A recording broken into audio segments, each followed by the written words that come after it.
本视频是由良心无节操的每日语音公众号小白测评赞助播出。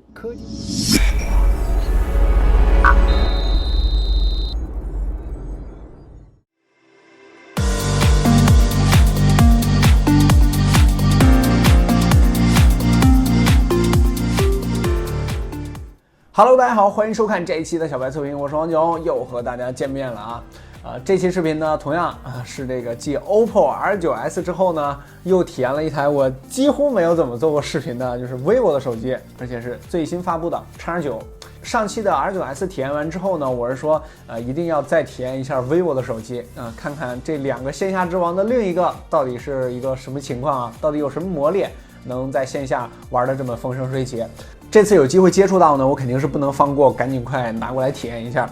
关于上期的这个 OPPO R9S 发出之后啊，跟我预想的是一样的，被大面积的骂是吧？说小白你怎么收钱了？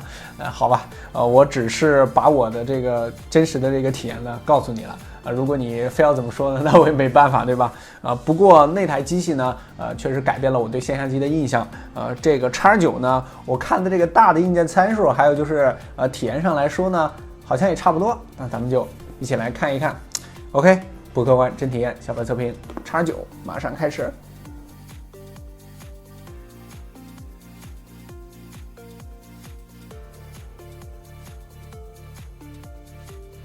这次这个 X9 的这个发布会上呢，无意中发布了这个 Xplay 6啊，也是惊艳全场啊，这个4曲面的这个屏幕啊。不过就这个前方的朋友体验跟我说呢，好像也没有那么牛逼，是吧？这个壳子呢是一个普通的一个纸壳，并没有什么那个特别的，和这个华为的那个挺像的。OK，虽然是伪开箱，但是这机器弄得还是非常新啊。vivo 的 X9 呢，同样和 R9S 一样，作为一个终端级的旗舰来说呢，并没有采用 Type-C 的接口同样还是 Micro USB 的。这个充电器呢，是吧？那我就不说了，这个造型除了不可以回下来，和苹果那个一模一样啊。最高呢是支持到9伏2安，就18瓦的这个充电速度，给了2壳子，然后连膜都有了。一个深蓝色，一个是清水壳，这壳子套上以后也是比较的轻薄，同样和这个 OPPO R9S 一样，是没有到7毫米，6.99毫米的厚度，也就将近7毫米了。X9 呢，同样和 R9S 一样啊，也是出厂呢就给你贴好了一张膜，而且这膜这个厚度还挺厚的，还赠送了你另外一张这个也是配件丰富啊。OK， 进入这个屏幕之后呢，第一观感呢还是和 iPhone 非常的相似啊，基本上是一模一样的。大家可以看一下这个设置这个标志，还有音乐、日历，好吧，这个咱们就不纠结了。总而言之，反正这个就是 OV 的一个大的一个传统吧。vivo 呢可能更像一些，其实这个 OPPO 可能稍微还好一点啊。整体这个屏幕观感上呢还是比较艳丽的，同样是采用了5.5寸 1080p 的 AMOLED 的屏幕，它的这个边框呢这次是非常的窄，大家可以看一下和魅族的这个对比啊。魅族在这个窄边框的这个工艺上呢一直是比较领先的，也一直是做的比较的优秀。这次 X9 的这个边框呢，在数据上是 1.59毫米的这个窄边已经做的是比较优秀了啊。再往下做，估计就是无边框的那种风格了。这次还有一个最大特点呢，就是前置的2000万索尼的摄像头，这个还是非常给力的啊。它的这个后背的这个摄像头呢，只有1600万，前置的这个比后边这个像素还要高一些啊。而且呢，另外一颗呢是800万。这个前置2颗摄像头，打开相机之后呢，同样是和 R9S 一样的这个感觉啊，就是首先把亮度给你拉上来，这一点上呢也是体现出了这两家厂商在这个相机的调教上呢有一些单一吧这个做法，而且这个做法有点傻啊。不过在上期视频中呢也是跟大家说了，虽然是比较傻，但是在这个线下门店来说呢，这种第一观感上呢还是非常不错的。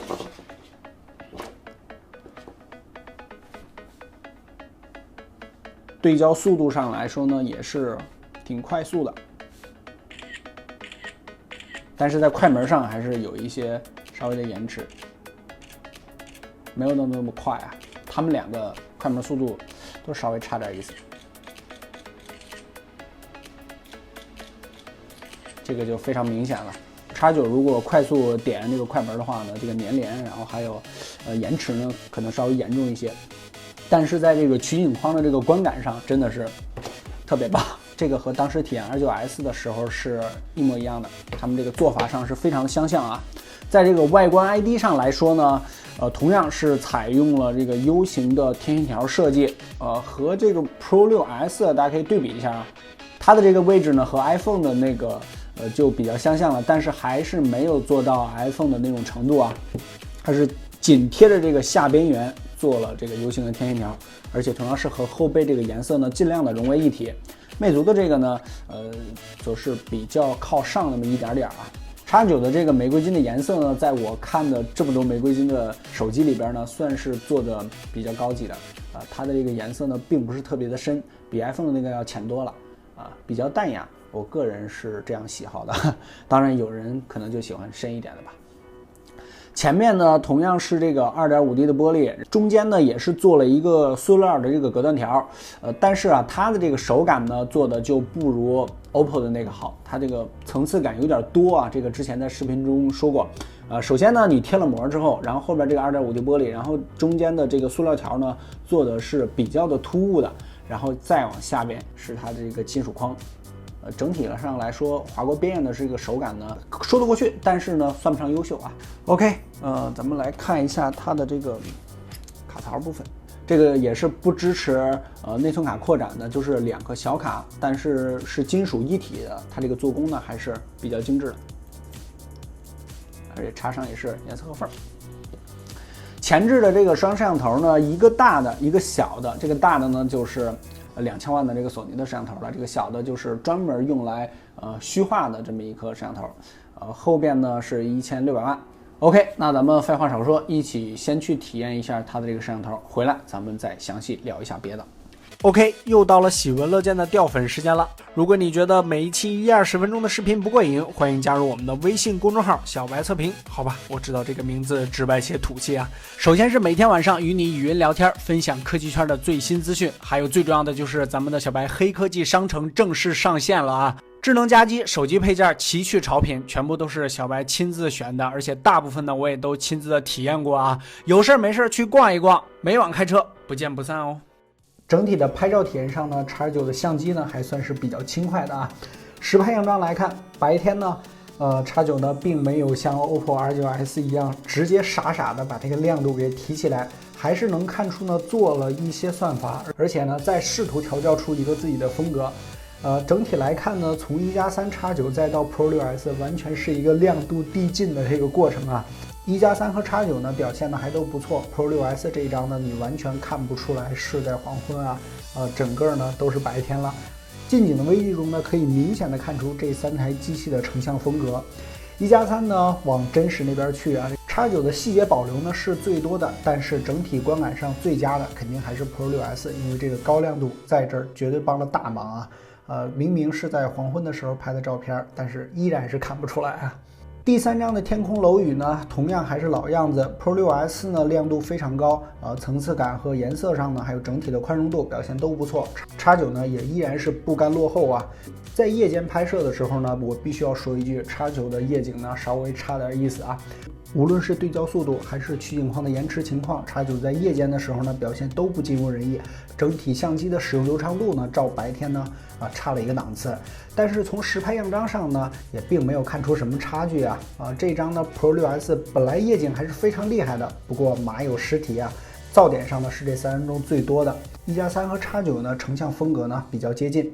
刚才说了半天呢都是后置摄像头啊，这次 X9 呢根本就没有宣传它的后置摄像头啊。OK， 咱们来看主角啊，就是前置的2000万与这个索尼定制的 MX376这颗传感器啊，怎么感觉哪个手机都是与索尼独家定制啊？我可是用一顿火锅再加上半个小时的怼皮子功夫啊，才换来的这些照片，大家可得好好看。3台相机呢同时开启了美颜功能。第一张对比中呢 ，X9 的整体观感还是非常不错的，整个脸色呢非常的红润。1+3呢是奔着这个真实去啊，与这个后置摄像头呢是一模一样的风格。但是整体观感呢也还可以。小米 Note 2这一张呢，整体的颜色上呢稍微差了一点意思。第二张光线非常充足的情况下呢，X9同样是一张红润光泽脸啊。这个用妹子的原话说，X9的前置摄像头呢，拍出来的人都非常的健康。在这一张的小米 Note 2美颜效果中呢，我个人感觉是比较合适的。这次X9的广告语是什么呢？这个前置2000万柔光双摄是吧？单独配置了一颗前置的闪光灯，所以说在弱光条件下呢，基本上是碾压级别啊。一加3和小米 Note 2呢，并没有配置像新 iPhone 那样爆屏挡闪光灯的这个功能啊，所以说大家都看到了啊，这个小米 Note 2几乎都快看不见人了。样张效果上来说呢，X9在弱光条件下开启闪光灯，整体的效果呢还是得到了妹子的青睐啊。前置摄像头呢有一颗专门800万负责这个虚化的啊，在虚化效果上呢，我个人感觉中规中矩吧，并没有什么特别的啊。但是在主流机器都不配置的情况下呢，还是比较出俏。总体的前置摄像头体验来看呢，用妹子的原话说还是非常满意的啊。当然，也归结于她专门下了功夫啊。这次的主要噱头、主要宣传点吧。但是妹子也指出，在光线条件良好、白天的情况下呢，总是把人脸呢拍得比较红，有点健康过度了，不太还原于真实。希望这个算法上呢稍稍偏白一点啊。当然，这个都是人家主观上的看法啊。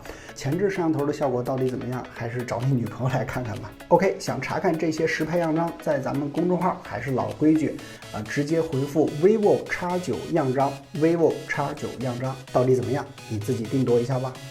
刚才呢，我是录入了指纹，对这个指纹的识别速度呢，对这种绝对的线下机型来说呢，是一定要有保障的，真的是非常非常的快，和这个当时的 R9S 是一模一样的，而且没有什么过渡动画，直接就进去了啊。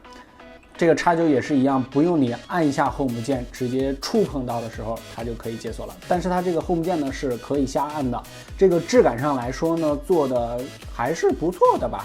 我觉得它这个质感是做得不错的。而且它和三星呢是有一个同样的功能啊，就是双击 Home 键可以直接打开相机，这个应该是目前来说最快捷的相机启用速度吧。无论在什么情况下，只要双击 Home 键立刻打开相机。在这个整体的外观 ID 和设计上来说呢，真的是没有什么好说的啊，非常非常主流的不能再主流的这么一个设计，和这个魅族的机器放在一起是吧？感觉就是师出同门，一个手机厂商做的，都是这个极窄的边框啊，只不过是额头的这个开孔是有点多。这台机器呢，我看到它官网上好像是并没有深色，现在这个主要的面对的这个用户呢，还都是这个女性居多一些，和 OPPO 呢是一样的。这次的发布会呢，这个X9的那可是阵仗超大呀，这个包了这个水立方，然后呢还发布了一个 XPlay 6啊，那个是 vivo 系列的一个高端机型。之前呢在公众号有跟大家聊过啊，就是 OPPO 的这个 Find 系列，我觉得无论什么情况无论碰到什么问题，它还是会发布的，因为 OPPO 现在没有一个特别高端的一个旗舰机，连这个 vivo 人家都有是吧？对于这个线下的对标机型来说肯定还会出的吧，期待明年的这个Find 系列的新机。关于这台机器呢，还是和 OPPO 的那台机器评价基本上是一模一样的吧，并不是像咱们偏极客呀、偏这个机油的这些呢，并不适合这些人。在处理器上呢，你肯定要吐槽是吧？同样还是骁龙625的这个处理器和 OPPO 的那个是一模一样的。在电池上呢，同样也只是3000毫安时的电池，基本上这两台机器除了这个前面的双摄之外，好像并没有什么特别大的区别啊，基本上如出一辙的。骁龙625这颗处理器呢，王者荣耀也不是不可以玩啊，这个维持在20几帧左右。如果要是团战的话呢，肯定是没有这个骁龙820或者是821来的那么流畅，来的那么顺畅，是吧？还有一点就是在 UI 设计上呢，我看了这个，我真的觉得自己好像是打开了一个 iPhone 一样，真的是太像了，这像的不能太像了。OPPO 可能是一两个比较像，但是 vivo 上面就是大面积的相似啊，什么天气啊、设置啊，尤其是这设置简直我的天，是吧？这个 vivo 的这个 UI 设计师感觉工资很好赚啊，是吧？这次呢，它有一个 HiFi 啊，我是没办法给大家测试。这 vivo 的 HiFi 呢，之前呢做的也确实是比较不错的，在国产机中，但是一它是主观性比较强，二就是在视频中呢也没好的这个办法给大家展示这个 HiFi 的情况啊。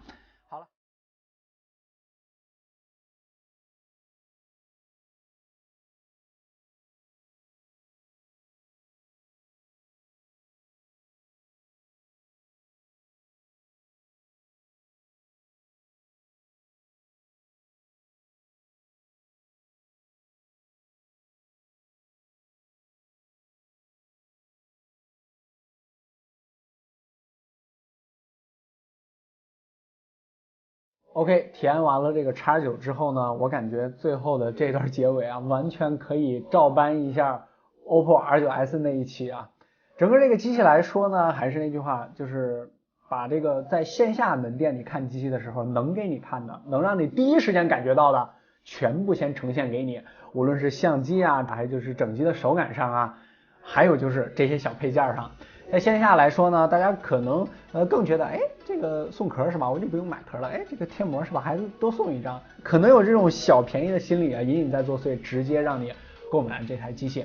关于它的定价呢，跟这个 R9S 呢，其实他们都差不多是吧？这个是2798块钱，也并没有什么特别大的争议啊。无论你怎么骂，无论你怎么说它这个在这个线下怎么糊弄人也好，人家就是卖的好。这个绝对有这个互联网厂商学习的地方，而且还是那句话，互联网厂商呢也都在进行大规模的线下尝试，而且呢都是在不说是效仿吧，就是不同层次、不同方面的进行来借鉴。之前呢，我跟一个开线下门店的朋友啊在聊天的时候，他和我说了几句话，我觉得还是蛮有道理的。他说，随着大家生活水平的提高，消费结构的升级呢，大家可能到后来更想要去线下门店来体验那种比较优质的服务。在互联网上来说呢，一是价格因素，二就是大家可能会图方便，就是我不用去了啊，不用在这个什么挑选啊，不用听这个售货员介绍。但是后期如果要是优质的线下服务门店呢，还是有非常大的竞争优势的。大家可以想一下，你附近的这个商场里面是不是有那种体验性购物的这种门店呢？他们可能就是不推荐你买是吧？你就在这玩就行了。你如果要是玩得好，你就买就可以了是吧？他们呢只会给你简单的进行介绍。这种门店呢，在线下来说，我觉得以后可能会是一个比较大的一个趋势吧。当然 ，OPPO 和 vivo 呢，现在还是非常非常基础的那种销售员拿提成的那种结构啊。不过目前呢，他们也在进行一些尝试一些改变。OK， 这一期的这个 X9 呢，咱们就不多说了啊。这个大家可以看一下 R9S 的那期视频。那期视频可能更详细一些啊，因为我再详细说呢，也都是重复上一期的内容。好了，这期视频就先和大家聊到这儿。如果大家喜欢我的视频，欢迎大家关注我的新浪微博小白 MTX， 有什么建议、质疑、提问呢？直接评论或者私信就可以了。除了这个视频呢，最重要的我们的微信公众号，大家扫码关注就可以了。小白测评，每日新鲜资讯，每日语音，每天我在那儿和你聊天每晚开车。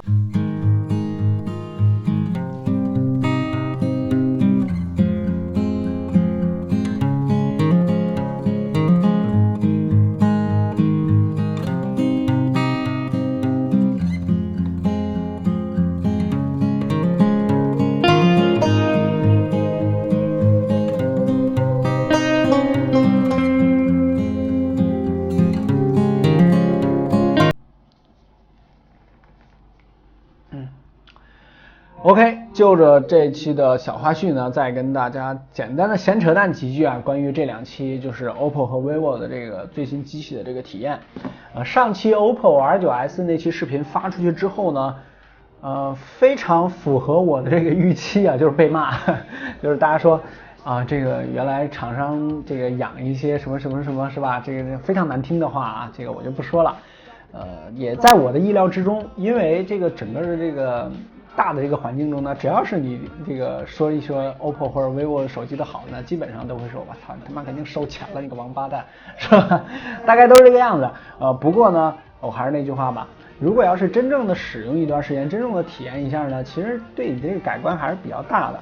在这儿呢，也不是为这两个厂商证明啊，他们在比如说在 UI 设计上呢，就是根本没有什么自己的特色，或者说在一些这个拍照方面啊，就是这个调教的这个。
是线下门店未来一个比较大的趋势吧。当然这是我自己个人观点啊。